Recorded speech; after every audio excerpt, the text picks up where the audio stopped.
Hey, welcome to Tutorial Lore.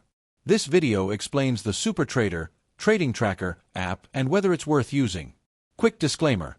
This is an explained review based on user feedback and online data, not personal use or a visual demo. SuperTrader is a portfolio and trading tracker app designed to help investors and traders manage their trades, track profits and losses, and stay updated with market activity in real time.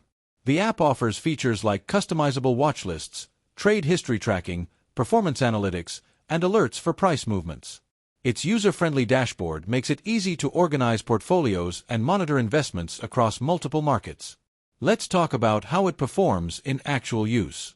Many users appreciate SuperTrader for its clean layout, fast updates, and the convenience of having all trading data in one place. The ability to review trade history and analyze profit/loss trends helps traders make informed decisions. Notifications for price alerts and performance summaries are also useful for staying ahead of market changes without constantly checking charts. Still, the app isn't without its downsides. Some users report that advanced charting tools are limited compared to professional trading platforms, and occasional syncing issues can cause delays in data updates. Premium features, such as detailed analytics or multi-market integration, may require a subscription, which could be costly for casual traders.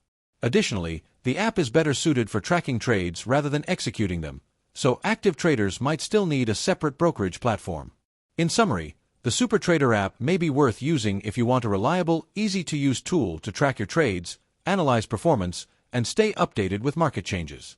However, if you're looking for advanced trading execution, in-depth charting, or a free all-in-one solution, it might not fully meet your needs. This is not a commercial or paid promotion, but an informational video.